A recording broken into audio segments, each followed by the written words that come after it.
I guess I'll just kick off by giving you a bit of an update of what the current state of play is with Victoria and the driving laws.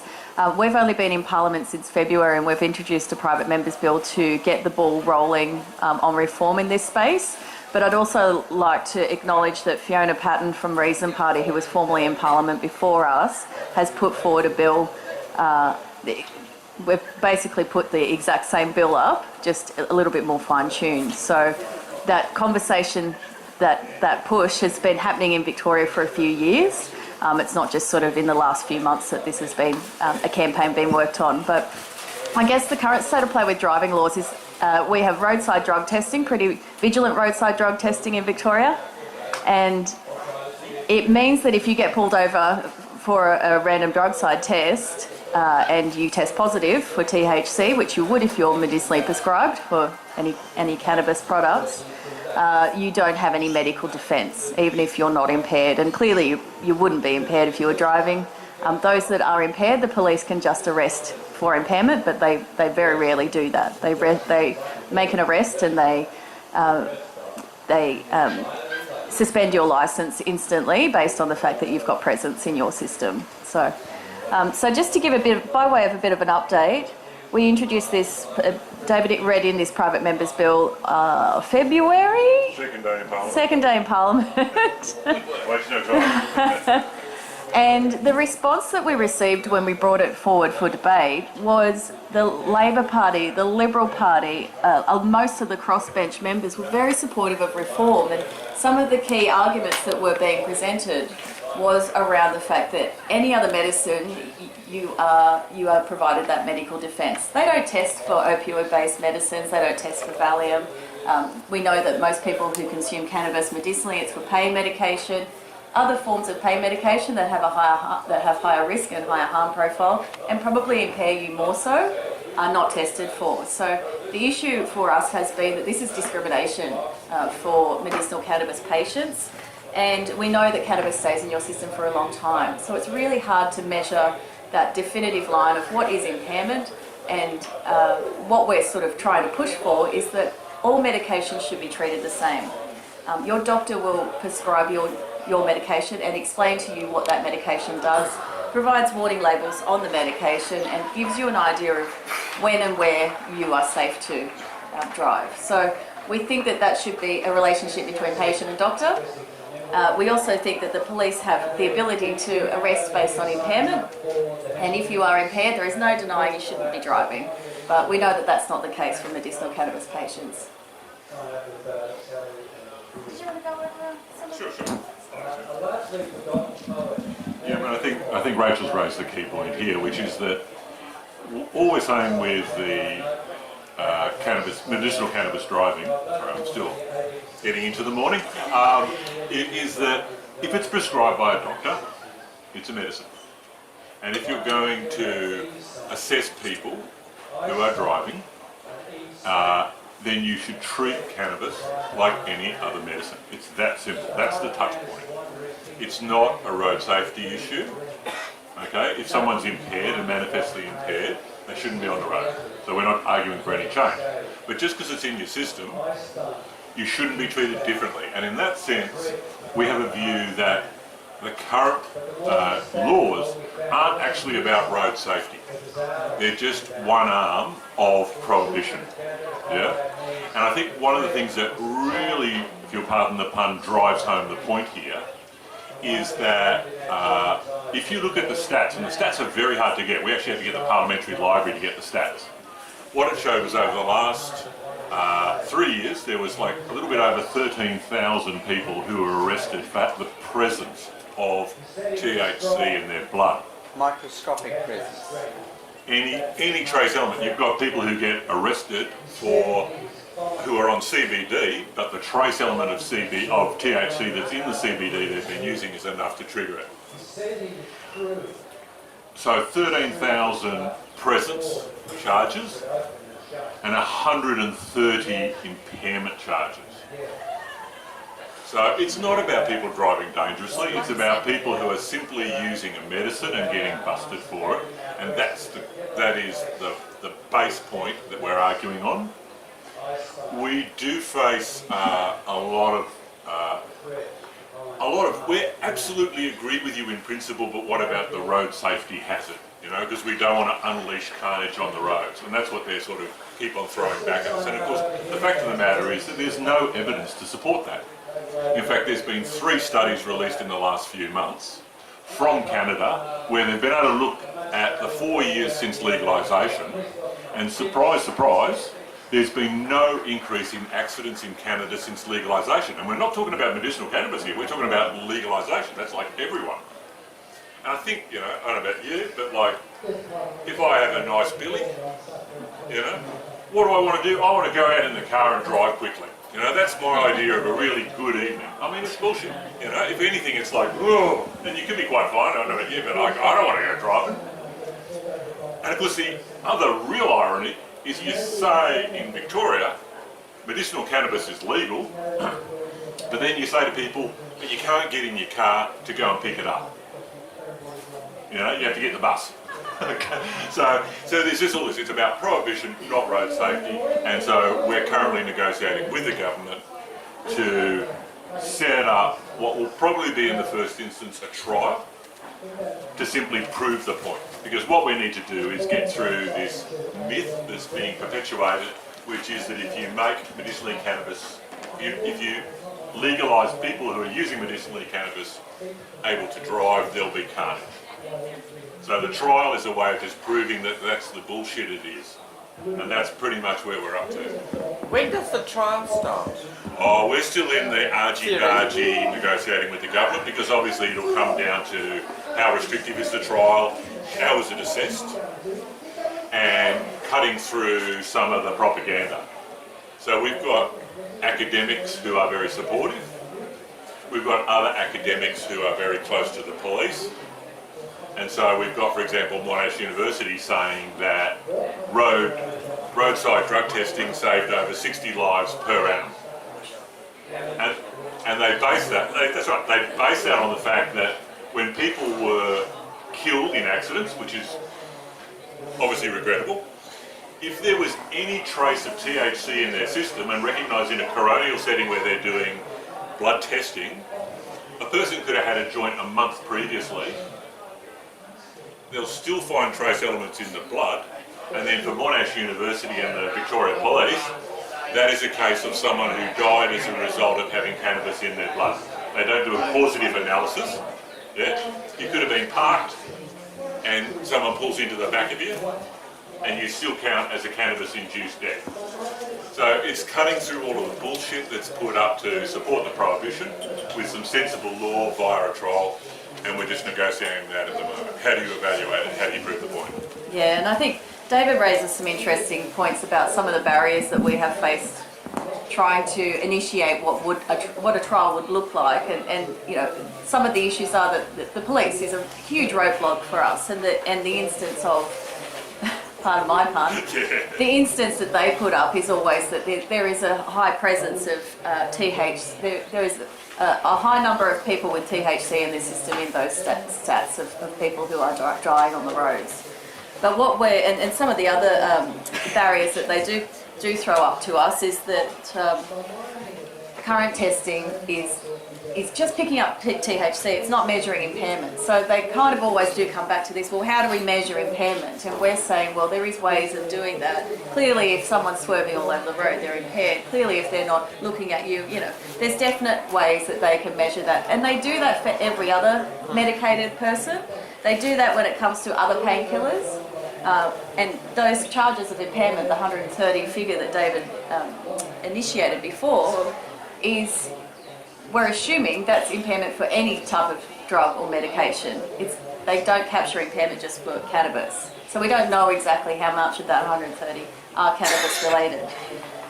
We also know that there's a lack of training amongst the police about what medicinal cannabis is and how it interacts with people's bodies, but also that people are prescribed. A lot of the pharmacists that we work with and a lot of the medical prescribers we work with tell us that they get calls from the police quite regularly about, oh, I've got this person here, they're saying that they're your patient, And the pharmacist and the doctor is the one who has to explain that, yes, it is a medication, they are prescribed.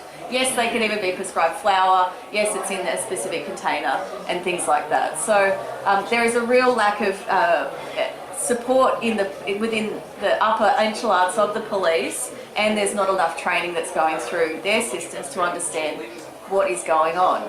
But in talking to a lot of police officers, we do get that feedback that they don't want to have to be doing this. They don't want to have to be pulling people over and arresting people when they clearly can see that they're not impaired. If anything, a lot of patients find they're a lot safer as drivers when they are medicated. That's a sign of impairment too. If you're driving slowly below the speed limit. That's right. Well, think of some symptoms like Parkinson's or MS, where people do have tremors. Cannabis is alleviating those tremors, thus making them safer.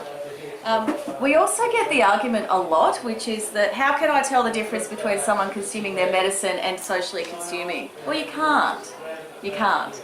But what you have to do is give people the benefit of the doubt, and if they are producing a medical certificate, they're not impaired, they're clearly just using their medication. And we know that most people who may be consuming outside of their script is because it's cost prohibitive. It's that they might grow their own, or they might have someone supply them, rather than it's a bit cheaper than having to buy medicine, which is at a huge expense.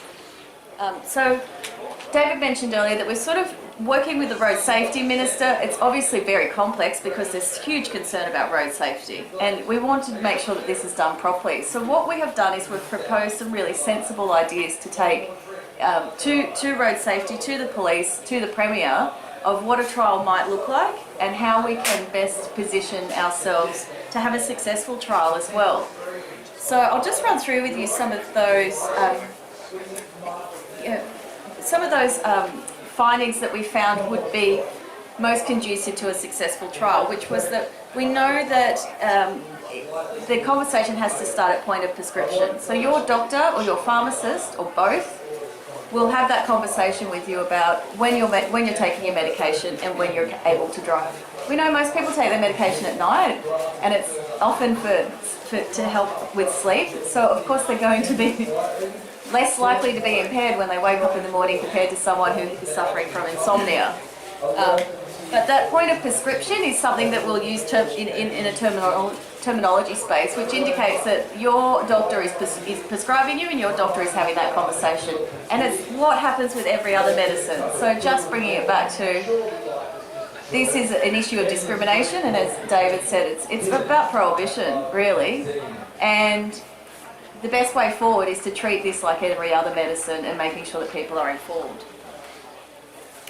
Also, we know with doctors who are prescribing to new patients is that they give them a deadline or a time frame of, ease your way into it. Take your medication for a week or 10 days, and then your body will settle and you'll be able to then know how it interacts with your body and regulate yourself. There's also a point of prescription tool that is being developed by sort of road safety authorities as well as doctors that is a stylised guide of how to provide clients that information.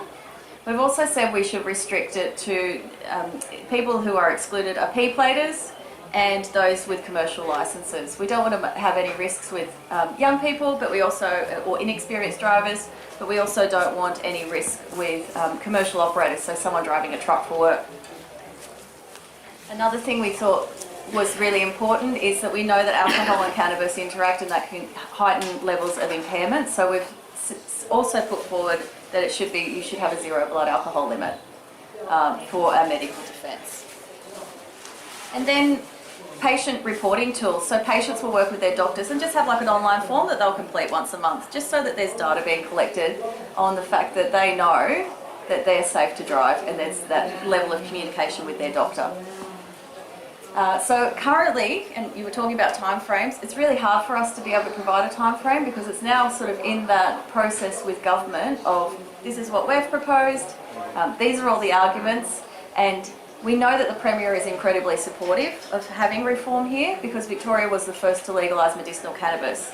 It's a big industry in Victoria and it's an industry that is stalled because of the driving laws. And we know that every month more and more people are receiving a doctor's certificate and a script to access cannabis. Do you want to talk a little bit more about the research? I think we should probably just open up for questions. What's the numbers of prescriptions at the moment? Active? I think March figure was about 5,500 new scripts. Yeah. Do you know the total? Monthly. Well, actually, it's a big subject because people are now obviously getting scripts from interstate and stuff like that. So it's hard to. It's somewhere around 75,000 people, but it's, if you look at the graph, it's going exponentially. And I mean, I think there's another element to medicinal cannabis, which is this whole thing of, is it actually a way of effectively decriminalising? This is one of the things that really keeps a lot of the conservatives awake at night. You know, is medicinal cannabis decriminalisation by medical stealth? And in part it is. In part it is, yeah. But the fact it is still medically prescribed, and because why? Well, cannabis actually is really good for treating a range of conditions, rather than using your benzodiazepines or your whatever else. Yeah. So there is this element. And I was watching a program the other day that was really interesting. It was on the prohibition in America in the 1920s. You know, when they prohibited alcohol, and of course it went on for about 10 years. In Victoria, we're only up to our 95th year of prohibition, but after about 10 years, it was starting to become a joke. And it was to the point where in America in 1928, there was 60 million prescriptions for medicinal alcohol. Yeah. And so I think that's sort of where people see it. And again, that brings us back to the whole question about this is not a medical debate, this is a prohibition debate, and we just need to bang it on the head. The other one I'd just make briefly is that this is a tactical issue for us. We haven't been in there that long. We're still trying to figure out how hard or how easy is this government going to work. You know, are we going to have to be really nasty, vicious bastards? You know, or can we work collaboratively with the government, recognising things will go a lot quicker and a lot easier if we can work collaboratively. And in that sense, it's really clear that there's a strong case you can build around this bit of reform. And our view, I think, is that if we can't get this up, then it's going to be a hard reign. You know, it's going to be a long, hard fight with the government for anything like mainstream decriminalisation or legalisation. This is an easy one for them to agree to. They appear to be doing that, and that's a nice thing, but truth will tell over the next few months. Sorry, that was a long answer to a good question. Good answer. Yeah, like prohibitionists have been using this carnage on the road excuse for decades, right? So that's obviously not changed. I guess you're obviously focused on medicinal use, and I understand why from a tactical point of view. But I want to be careful not to paint ourselves into a corner there saying it's, you know, the only reason you should be driving with some THC is because it's medicinal use, because that's bullshit. There's no impairment there whether you've smoked it for fun or smoked it for medicine. Yeah, exactly. There's no And difference. we need to be a bit careful about that, I think. So I'm interested to hear what you think. Yeah, look, I think your point. Sorry, I probably should use this one. Can people hear me all right? Yeah, okay. Actually, could you turn it in? Look, your point's really well made, you know, and I think that there is that danger. But it is a case from us when the tactical is really important. We're there for 4 years, and a lot of this stuff's going to be really hard to get through. You know, like it's really, for us it was a piece of piss to put 6 dot points on how to vote.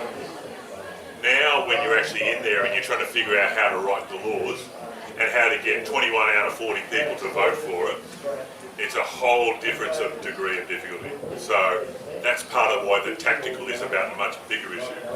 The other one is an equity issue, you know, and striking to medicinal cannabis. Medicinal cannabis at the end of the day is rich person's cannabis, isn't it? You know, I mean, it's fantastic. You got a script, you can get really good gear, and you can get it for a range of conditions. But if you're not wealthy enough to be able to afford it, let's face it, medicinal cannabis is very fucking expensive. Settling weed $6.50 a gram. That sort of thing, is it? Okay. So that's a second issue. So we're cognizant not simply on the tactical, but also that there's an equity issue about people being able to self-medicate. But let's win the med-can argument first. That comes second as part of the broader legalisation agenda. Yeah, I'd just be keen to see it focused on there is no impairment. Yes. And then it does apply to everyone. What we've found is when we start talking about impairment, there's like, how long is a piece of string?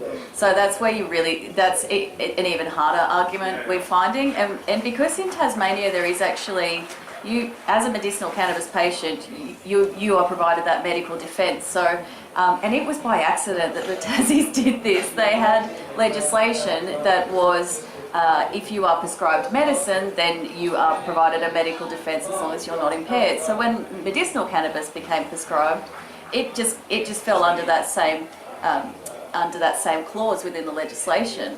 Now, the Tassie legislation, we've seen that there has been no change in the road safety tolls and no change in any arrest rates based on that medical defence.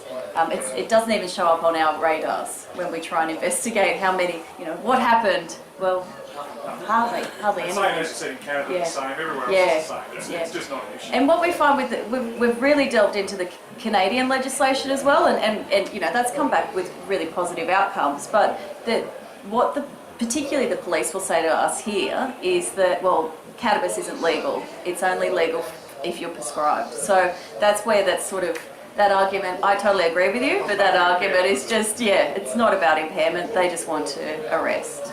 Yeah. Just maybe two interesting comments. The police prosecutor, and I don't know which court trial, but I did Google it and find it out. And before I tell you what it was, they've agreed on this. You can actually buy THC saliva testing kits now, and they go down to 12 nanograms. Now, as far as I'm aware, your first swipe is 10 nanograms. If anyone's concerned about that, today, come ask me, I'll give you a swipe. But the point is this. If you take THC in a capsule, and this is where the police prosecutors have agreed on this, and there is research to confirm this through saliva testing, and that's first-hand knowledge by myself being involved in the studies. You will be cannabis-free from a saliva point of view. So the point being is that the police are merely being vexatious, malicious or politically biased in their assessments on the road. It's only for people that vape, smoke or have THC on their tongues. But if you take a capsule of massive doses, total green out, I'm unconscious dose, 4 hours later I'm still buzzing in space, I will have clear saliva because THC does not go from the blood to the saliva. That's a fact, it's a lipid soluble. And the only time that experiment model fails is if you have reflux, vomit or bad gums with blood. So that was that point, which I think is worth in your arguments to include. We're actually, all of the evidence that we've been talking to people from Swinburne and a couple of the other institutes that have done a lot of research, and it's very clear that there is no correlation between the amount of THC in your system, or very little other than at high levels. There's little or no correlation between presence of cannabis and degree of impairment. So, it's not like you can do a 0.05 alcohol. It simply doesn't work right. And that sort of cuts for us and it sort of cuts against us. But what I think our approach is in the legislation and in the debates we're having with the government is to say, this is not testing for impairment. You can test, street, roadside, touch your nose down on 1 foot, whatever. That's easy to do, but you don't do it. But this is not about policing. This is about health. And we have to keep it on the health and the medical, and it's about your relationship with your doctor and what your doctor advises you about the conditions under which you would take that medication and then operate machinery, including needles. Because as soon as we get into the swamp around measuring assessment, measuring blood levels, think that's when we're going to die. But I guess my statement just shows the silliness that they're only after the Cookie Monster and the one that rolls the joint. Yes. And in fact, in terms of analysing, I don't know why the police, and I wish you would push for this. I don't think we should be doing saliva tests. I think we should do hair clippings on everybody, because at least you can get a 9-month analysis of whether you've had cannabis in your system for 9 months. Then you can be safe to drive. Well, Rachel mentioned Canada, and there's a lot of interesting data there, but you all know the Mounties? Yeah, the Canadian Royal Mounted Police, it's like equivalent of the Federal Police. But they have a lot on the ground. They have what they call the standard field impairment test, which is a walk the line, that sort of stuff. But in Canada, it's exactly the opposite of what they do here. In Canada, if you get pulled over, they do the impairment test first, the field test, and only if you fail the impairment test do they then swap you. Whereas here, it's like the swap factory, isn't it? You know, get them queued up, and each one's like, "There's your license and $500. There's your license and $500." And so it's just it's a policing, good revenue raiser, good way of establishing their presence, but it has nothing to do with your safety to drive. Yeah, hi. I want to sort of like, I came in a bit late, so I actually caught the very tail end of this, so apologies if I go something. Now, I heard you talk about zero THC in the workplace with driving vehicles. Now, I'm a qualified workplace health and safety, and medical cannabis is inevitable, and if you can get the unions on side, then you're going to go a long way to being able to get a Labor government to sort of like get you through. Now, a union started health and safety, but also the New South Wales Electricians Union in about maybe 8-9 years ago now, they actually voted that anyone's cannabis use, regardless if it's medical or recreational, had nothing to do with that. So their union actually defended cannabis use already. So there's no reason why the unions cannot support it. Now, secondarily, research I know about alcohol or cannabis and driving is if you are impaired by cannabis, and a lot of people who, once you get used to the side effects, if you want to use that term, are no longer impaired. And like I said, 0.1% alcohol, something crazy like that. Now, my concern is if we start demonising cannabis even in the workplace, then that's going to be detrimental. But I also see if you can get that side of the Victorian Parliament moving, especially the unions, and protecting their workers, like a lot of people in unions like Transport CMFEU, they are going to be using medical cannabis and just selling the packs, and they're operating forklifts and all kinds of ones and agree with it, and there's nothing right now protecting them. And that may well be a backdoor way into it as well that hasn't really been explored, I think. Yeah, totally, Stuart, and totally agree with you. And sort of the workplace testing is something that's next on our agenda, actually. So you've hit the nail on the head. I think for us, what we're proposing in the trial is a 0 blood alcohol limit. And that if you are a provisional license holder, so an inexperienced driver, like a P-plater, or if you have a commercial license, the reason we've sort of proposed that in the trial is because it's just that, it will just be a trial, so they want a considered number of people. I think what we will see though is once that trial is completed, it will then be reviewed as to commercial license holders. We don't want the fear of people thinking that they are going to be okay with workplace testing if they're okay with their medicinal cannabis testing when it comes to just their ability to drive generally, because they are two separate sort of pieces of legislation, two separate rule sets. So, but they do intertwine when you're driving. Definitely, yeah, exactly, and that's the irony of it all, isn't it? It's just ridiculous. Professional drivers. Yeah, exactly.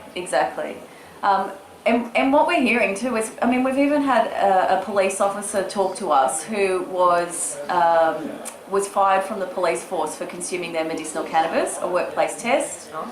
They went to their police union. What they found as well was they got their test results, which showed a certain level of THC, but they were only taking a CBD prescription medication. So they were surprised to see that. And Build up, it happens. completely, it is, definitely. Funniest thing about that is that's the same medication that's about to be over the counter in chemists. So we're going to see more and more people coming up with roadside testing with a positive result. Now this police officer ended up going to their union. The union stood up for them and fought this case, and they have been reinstated as a police officer. But they didn't even have that level of knowledge to understand how that script would work, and they didn't even realise that there wouldn't be a medical defence for them because it is a prescribed medication. Now this person is taking medication, cannabis medication, because they used to be on opioid-based medication and it was causing them all sorts of trouble. Interestingly, they could have stayed on their opioid-based medication and not had any troubles. Yeah. So has the officer been able to continue with their cannabis medication as well? I believe so. I believe so. Now, is safe work or medic work cover Payne for? Good question. Do you want to talk a bit more about the union stuff? Yeah, so we're talking to a number of the unions at the moment, because different unions, and particularly the stronger unions, have got different workplace agreements. But what we want to do is basically set up an inquiry to the whole question of workplace drug testing and what's the approach to it. And again, it's going to inevitably run around questions of impairment, occupational health and safety. But clearly there are huge anomalies. There are some unions that have been effective in this saying, no, we're not going to have workplace-based testing, including the firefighters. There are other unions that are sort of concerned that if we open an inquiry, it could be a Pandora's box. So we're just working our way through that. But again, we see this as part of that strategy of normalising by bringing cannabis reform into lots of different parts of people's lives and forcing discussion and argument in different settings. So we were really encouraged, I think 2 weeks ago, the AMWU, which is one of the largest unions in Victoria, and certainly the most influential, did a Facebook survey of its members, which was, is cannabis an industrial issue, and is workplace testing of cannabis an industrial issue? Specifically to gauge that support from their members. They've got that support, so now that's bringing some major left unions on board, and they will obviously be really valuable allies to you, as I think you're alluding to. Yeah, they're the back door. They actually really are. If all the Labor governments across Australia, they really are where, as a party and as a movement, we should be really leaning on the unions. Like, that's where we can really shorten this out, because the way we're going about it is a long race, and I mean, we will win. It's a long race, and I think we can cut it shorter by actually beating them at their own game. Using the unions against the Labor Party is actually, it's not to create a division, because I mean, you'll find that there's a lot of members in the Labor Party already who quietly support it, or have family members that use it already. And very quickly back to CBD. I know a person that was using my CBD that was legally tested at 0.3% THC, and they tested positive. And that's when we came to the conclusion of that. Now, also, just very quickly, when you do take CBD or THC and it's not in a carrier oil, so if it's in like a honey or any water distilled or anything like that, or an edible, it will still come up with the THC saliva test, because it has not, then it's broken, the THC is in a carrier oil, it gets broken down outside your stomach. CBD, literally on an empty stomach, CBD will turn 4 out of 5 parts into THC. So every individual is literally, they can be diagnosed, given CBD, and they could actually take that, think it's a CBD effect, and it actually could be their stomach break and turn it into THC. So there's we won't really see any CBD products on the shelf for a while. Not legally. Sorry, but I was more mistaken. So are there any other questions, comments? Following up on what Stuart said, I hope you're chasing the rail unions as well. Yeah, so we've actually got a meeting, I think, in 2 weeks with the Labor Council, with the Secretary of the Labor Council and some of the health and safety people. We'll be pursuing From that that. industry, they're really pushing for saliva testing, just to try and get closer to the PM base. And having talked to one of the drug testers in New South Wales, the drug testing saliva tests they use are terribly inconsistent outputs. So if they can end up, that's the regulator, uses a particular swab. If you get everyone that, then it becomes more important. But urine testing, so then you come back into that 2, 3, 4 week zone. Another question. How's your relationship or what's happening in other states, particularly like New South Wales, Queensland, where we're living up here? How's the future looking like? Partnerships or broken models? How's it doing? Well, and the amazing thing about just having this recent election in New South Wales is that Legalise Cannabis got Jeremy Buckingham elected, so definitely got some movement happening there. And much like the position David and I are in, on the crossbench, they need our vote. So that it will be the same with Jeremy, and I dare say it will be a mirror. They will be considering what we have done so far and what inroads we have been able to make with our approach, and following a similar proposal, I would say. I do know that roadside, there was legislation introduced by Kate Fairman from the Greens in New South Wales. Was it about 12 months ago now? Bit less than 12 months ago. And that was unsuccessful, but it may have been because of the government of the day, I would say. So now that there is a new government, they are much more open to conversations about, you know, I've heard a few of them talking about pill testing. I've heard a few of them talking about decriminalisation of cannabis and other drugs. I've heard them talking about roadside testing as well. So I couldn't give you an answer definitively on that, but I think that it will be on the radar very, very quickly in New South Wales. And do you know anything on Queensland? No, they have changed the laws around decriminalisation of small possession of drugs, but nothing to do with the road laws, no. Yeah. Hello.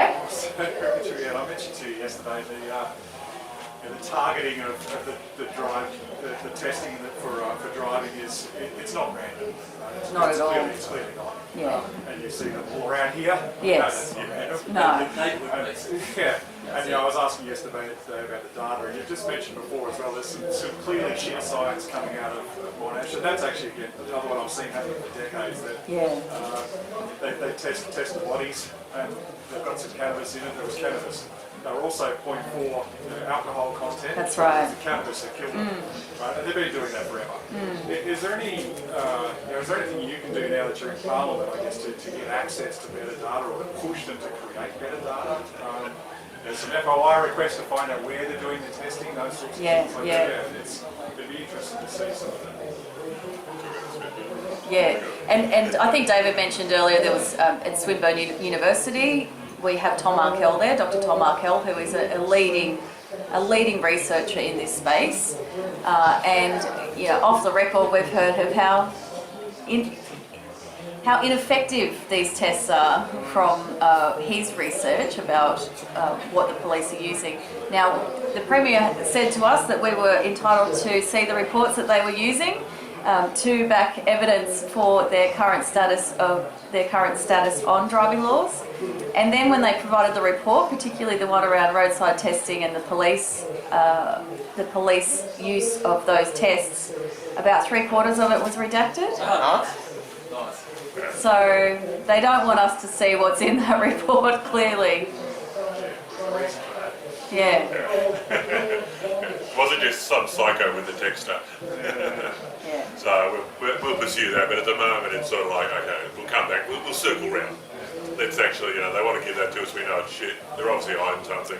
We'll come back to that. The main game at the moment is processing this specific piece of legislation, and then we'll pick at that scab a little bit later. Yeah. Does Victoria use the same drug swabs that they use in New South Wales? I think that, look, again, I wouldn't die in a ditch on this one. I think the drag is the secondary test. It's a drag and then the swab. first- Yeah, so when you do your first test, it's a I can't remember. It's a the drag. name. It's a drug up. It goes into their drug up machine to do the initial analysis. Okay. I think it's the same. The swab test that they use, that's Andrew from the Hemposium about 6 years ago, I think 7 or 8 years ago maybe now. He tracked back that the company that makes the swab test is owned by the police.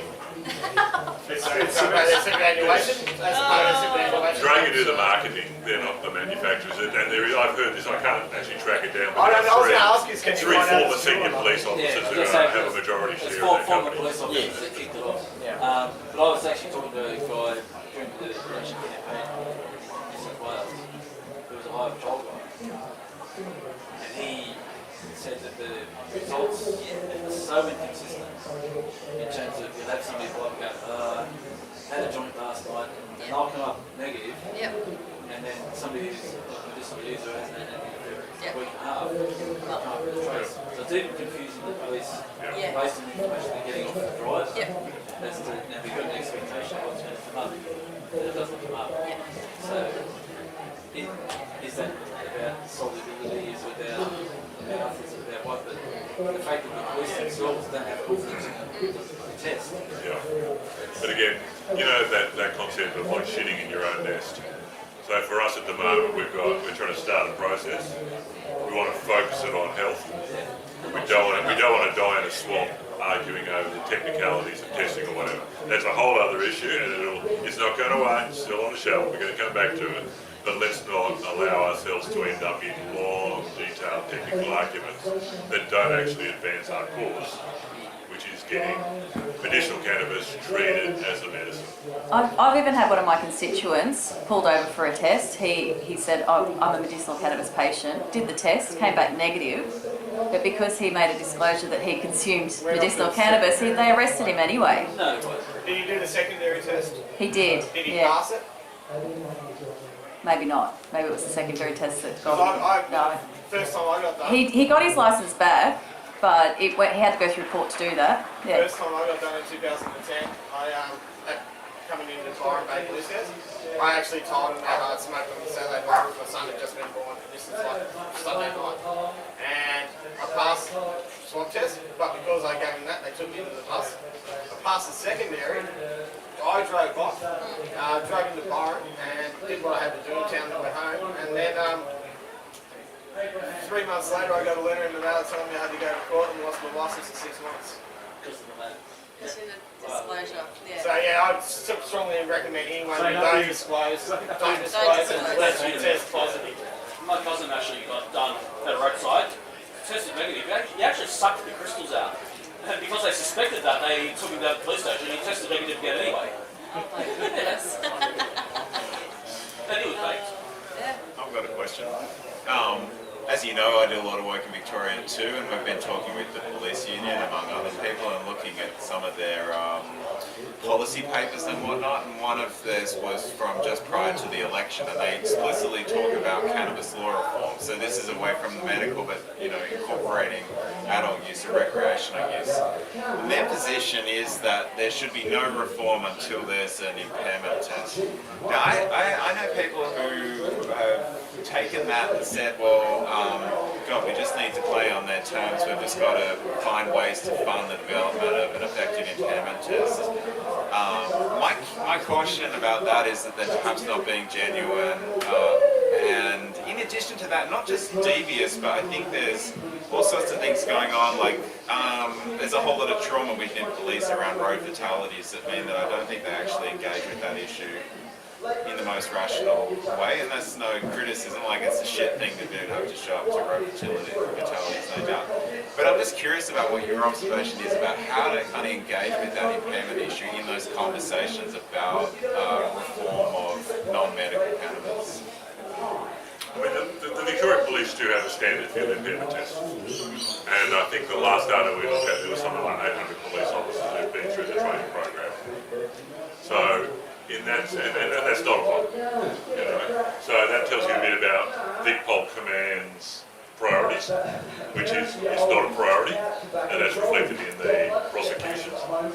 And so, I think in some ways you're right. I mean, this is a touchstone issue for the cops, and in part it's from their personal experience. But it's very clear that in terms of when we're lining up the pieces to work out who's going to be working with us and who's in it, the police are default setting no change, and they are applying a lot of pressure on the government to not agree to what we want.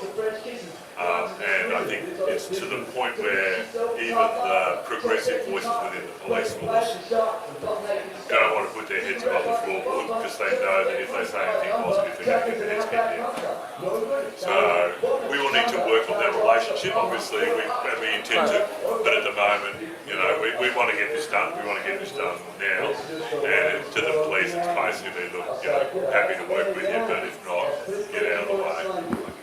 And I agree with you, Will. I suspect that the police saying we will accept this when there is testing to measure impairment is a bit of a red herring on their part. It's something that they're offering that isn't even an option as yet.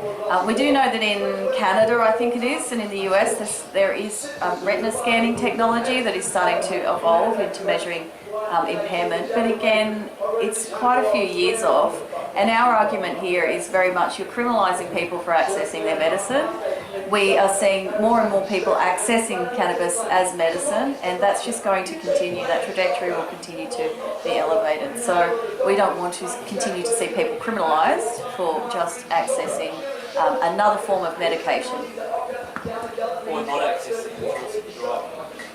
Yeah, and we know that roughly, from what the doctors that we've spoken to, roughly 20% of their patients are too shit scared to take their medicine and revert back to more harmful medicines because they are worried about the driving laws. The amount of people I know that stopped using medical cannabis or cannabis in this region because they're 65 and losing their licence. That's right. And yeah, it's not right. You should not have to sacrifice medicine for the right to be able to transport yourself. Now, as someone who lives around here, who's physically disabled, I've just come off 12 months loss of licence and for a swab test.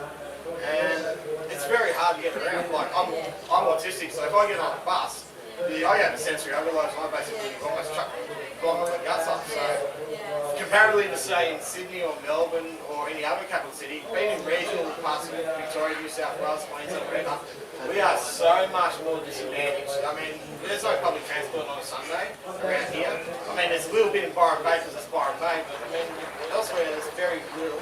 And it's very hard. If you can't get around, it really can screw you up. And there's got to be some kind of protection for that, because when you talk, another thing I think about a lot is mental health. Now, you said health just a few minutes ago, and that's a key word for me. With health and safety, now every other person, there's part of the health and safety legislation that says other persons, which is the general public. Now, you have to, as an employer, ensure the health and safety of another person. Now, I've had to pull over probably maybe 50, 100 times because Nimbin NB28, the local cop car, comes flying up behind on its way to Lismore, on its way back out here doing 100, whatever, in an 80k zone. Comes up behind me and I have to pull over because I have a panic attack because of how much it's fucked me up in the past now. Now, that's my mental health. And I'm driving and operating a vehicle and my mental health's been put in compromise, and I feel more unsafe when there's a cop car behind me than I do at any other time while I'm driving on the road. And I mean, if we're going to talk about health and mental health, they have the duty of care to ensure our health and safety, and by creating a state of paranoia and anxiety, they're actually compromising our mental health. And I actually think that this needs to be sort of like put to the challenge, and you guys may be in the right position to do it. No, I agree with you. And I hope this can. Yeah, thank you. Thank I you. really do. That might be a good note. Thank you, everybody. Thanks.